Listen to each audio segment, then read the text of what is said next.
अस्सलाम वालेकुम, welcome back to my channel. Hopefully आप सब बिल्कुल ठीक होंगे। अल्हम्दुलिल्लाह हम भी बिल्कुल ठीक हैं और एक नए व्लॉग में आपके साथ हूँ। मैं आप लोगों के साथ शेयर करूँगी आज मैं एक प्रोडक्टिव डे।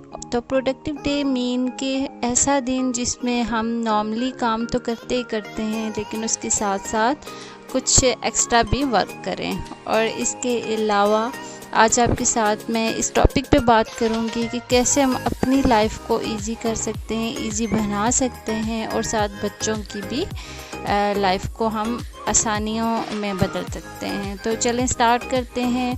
स्टार्ट में आपने देखा होगा कि शावेज़ ने कमरा सेट किया है और अभी मैं कुछ और भी आगे आपके साथ शेयर करूंगी जो कि शई ने किया है। तो यहाँ पे हम लोग नाश्ता वगैरह कर रहे हैं, सुबह का ही टाइम है। तो जब मैं नाश्ता तैयार कर रही थी तो उस वक्त मैंने बच्चों से बोला था कि आप लोग जितनी देर में मैं नाश्ता रेडी करती हूँ इतनी देर में आप रूम वगैरह सेट करो।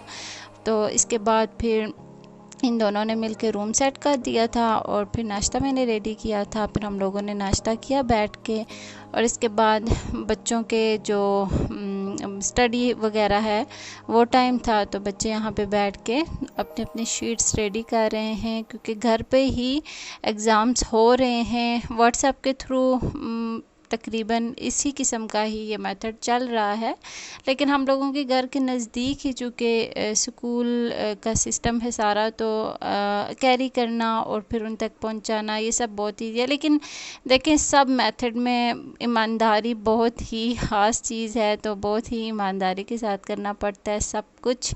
तो घर पे ही बच्चों को सारा कुछ करवाया जा रहा है।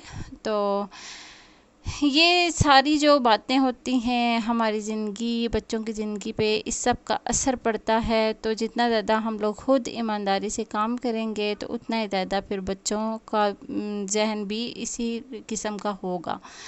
तो यहाँ पे मैं ये मेरे रूम के कुछ डेकोरेशन पीसीस थे जिनको मैं वॉश कर रही हूँ, धो रही हूँ, क्योंकि ये धोने से ख़राब नहीं होते हैं तो इसी वजह से मैं इनको धो लिया करती हूँ। ये मुझे बहुत ज़्यादा पसंद है।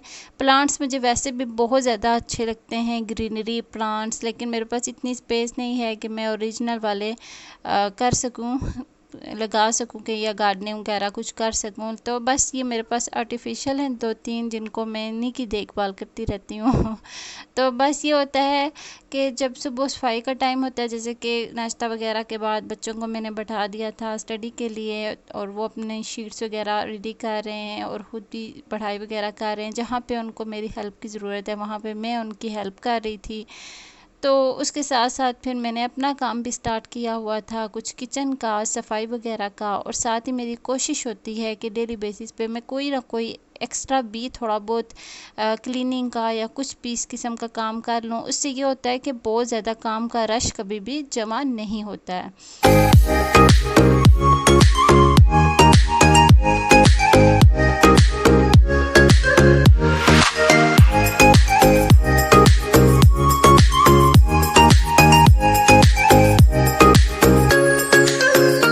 शहीर का इस तरफ इसका माइंड काफ़ी है कि ये छोटी छोटी इस किस्म की जो चीज़ें होती हैं उनको रिपेयर करना इससे अच्छा लगता है। तो मैं इस तरह के काम फिर इसके हवाले करती हूँ कि आप मुझे सेट करके दो। इससे क्या होता है कि बच्चों का कॉन्फिडेंस बढ़ता है और बच्चे अपने आप को किसी काबिल समझते हैं और हम जब उनको ऐसा फ़ील करवाते हैं तो वो और भी ज़्यादा अच्छे तरीके से वर्क करने की कोशिश करते हैं।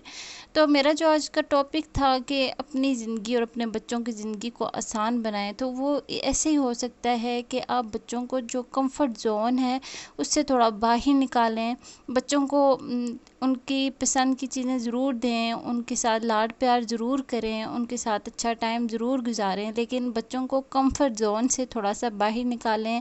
कुछ ज़िम्मेदारियां बच्चों के ऊपर डालें ताकि बच्चों को ज़िम्मेदार होना आए और कुछ काम उनके सुपुर्द करें, छोटी छोटी सी रिस्पॉन्सिबिलिटीज़ उनके हवाले करें, ताकि अगर शुरू से ही वो ये छोटे छोटे काम करेंगे, रिस्पॉन्सिबिलिटी से करेंगे, तो फिर आगे चल के भी वो इंशाल्लाह रिस्पॉन्सिबल होंगे। और इसके अलावा जब बच्चे घर के कामों में आपके साथ हेल्प आउट करते हैं तो आपका भी काम काफ़ी आसान हो जाता है, आपका टाइम भी काफ़ी बचता है, अपने लिए भी आप टाइम निकाल सकते हैं। अच्छा, एक और बात मैं यहाँ पे कहना चाहूँगी कि अक्सर मदर्स होती हैं ना, वो बेटियाँ जब उनकी होती हैं तो बेटियाँ जैसे ही थोड़ी सी इस एज में आती हैं 10-11 साल की, तो उनको काम सिखाएंगी, घर के कामों में उनका इंटरेस्ट बढ़ाएंगी सारा कुछ, लेकिन बच्चों को, बेटों को नहीं करवाती हैं। तो लेकिन मेरा ज़हन बिल्कुल अलग है। मैं समझती हूँ कि बेटों को भी हर एक काम माँओं को सिखाने चाहिए, क्योंकि वक्त का कुछ पता नहीं होता, कब क्या वक्त आ जाए। तो बच्चों को हर किस्म का काम करना आना चाहिए। तो अब जैसे मेरे हस्बैंड हैं, वो तकरीबन 7-8 साल बैरून मुल्क रहे, वहाँ उनको अकेले वो रहे, सारा खुद करना पड़ता था।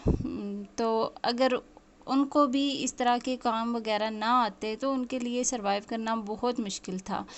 इसके अलावा भी माँ बाप को कोशिश करनी चाहिए कि बच्चों को हर किस्म के वो स्किल्स सिखाएं, और ख़ास तौर पे जिन स्किल्स में उनका इंटरेस्ट हो वो तो लाजमी सिखाएं। तो इसी तरीके से हम बच्चों को, उनकी लाइफ को इजी बना सकते हैं। अगर हम उनको सिर्फ एक सुकून दे, आरामदेह हालत में रखेंगे, हमेशा उनको सहूलतें फ़राहम करते रहेंगे और उनको किसी भी किस्म की रिस्पॉन्सिबिलिटी नहीं देंगे, तो फिर तो काम नहीं बनने वाला है, वो हमेशा उसी के आदी हो जाएंगे। ठीक है, तो सारी चीज़ों को म्याना रवि के साथ लेके चलना पड़ता है, हर एक चीज़ पे ध्यान रखना पड़ता है। इसके अलावा यहाँ पे मैं बनाने लगी हूँ आज मक्खन। वैसे मैं मलाई निकालती होती थी और उसको मैं इसी तरह से गर्म करके तो देसी घी बना दिया करती थी, लेकिन आज मेरा दिल था कि मैं मक्खन बनाऊंगी, क्योंकि मुझे मक्खन बहुत ज़्यादा पसंद है और गर्मियों में मक्खन बहुत ही अच्छा रहता है। तो यहाँ पे फिर मैंने बीटर से जो मलाई थी उसको मैंने बीट कर लिया था, और फिर जो बटर था वो सेपरेट हो गया था, उसको मैंने अलग कर दिया था। और जो कुछ बटर मैंने अलग किया था, और कुछ बटर था जो वो मैंने इस तरह गरम करके उसका देसी घी भी बना लिया था। तो बस आज की जो मेरी वीडियो थी, आज का व्लॉग मेरा इतना था। होपफुली आप लोगों को पसंद आया होगा। अगर पसंद आया तो प्लीज़ लाइक एंड शेयर ज़रूर कीजिएगा। इंशाल्लाह फिर आपसे जल्दी मुलाकात होगी। तब तक के लिए अपना बहुत ख्याल रखिएगा, दुआ में याद रखिएगा। और अगर चैनल पे न्यू हैं तो प्लीज़ चैनल को सब्सक्राइब कीजिएगा। मज़ीद अच्छी वीडियोज़ देखने के लिए अपना बहुत ख्याल रखिएगा। तब तक के लिए अल्लाह हाफिज़।